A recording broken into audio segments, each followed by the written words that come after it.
at the same time, in this milieu, what we've seen is that, as often happens in these things, the presence of this party as this kind of, balancing act also provided opportunities for foreign intelligence agencies, right? So, at times the charge has been, placed on MQM fairly. At times it's been, placed unfairly. But it is, nevertheless, there is significant indicators to point that there was, some degree of collusion with foreign intelligence agencies, for whom again it was interesting to have, pieces on the playing field, so to speak. And I think the movie Dhurandhar that I was talking about earlier kind of touches on that. Yes. And so you're saying that so obviously the MQM played a role. It was used as a tool over time, and that tool changed based on what you wanted as an outcome.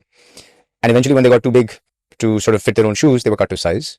And along the way, they probably lost their way and sort of even sold out to foreign agencies. Is that how you're seeing it? They lost their way, and as happens in these sorts of organizations, that when the organization's power comes from its street power, or its strength in the streets, ultimately that strength in the streets will also dictate, because those individuals will have their own vested interests. Right. So वो फिर उनकी अपनी एक वो हो जाती है कि they will dictate, rather than getting dictation from the top. They will start dictating कि ये हमें चाहिए. हाँ ये हम करेंगे, ये this is a key interest of ours or whatever. If you want the city shut down, then ये भत्ता भी लेंगे, हम ये भी करेंगे, वो भी करेंगे, those sorts of things.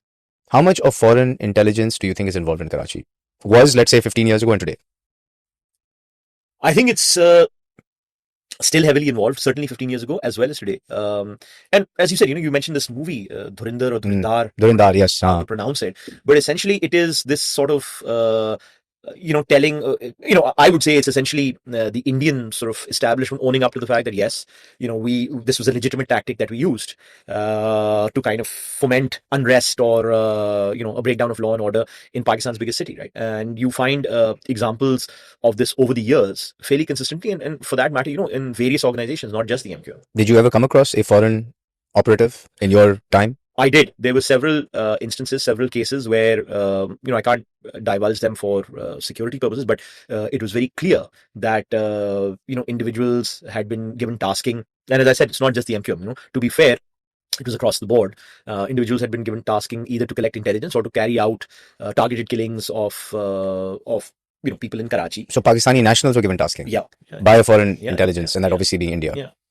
Interesting. And so how would they identify who to give the tasking to, based on your sort of reconnaissance or whatever? Again, based on in the case of the MQM, based on those individuals within the MQM who had in the late 1990s, early 2000s gone for training to India. So they had, they've gone for training, really? Gone for training to India. In other cases, to take the other side of it, individuals from the Liari gangs were sort of, zeroed in on, this guy is a shooter or this one. So isse baat karke, we can get such and such thing done. Other organizations, some of the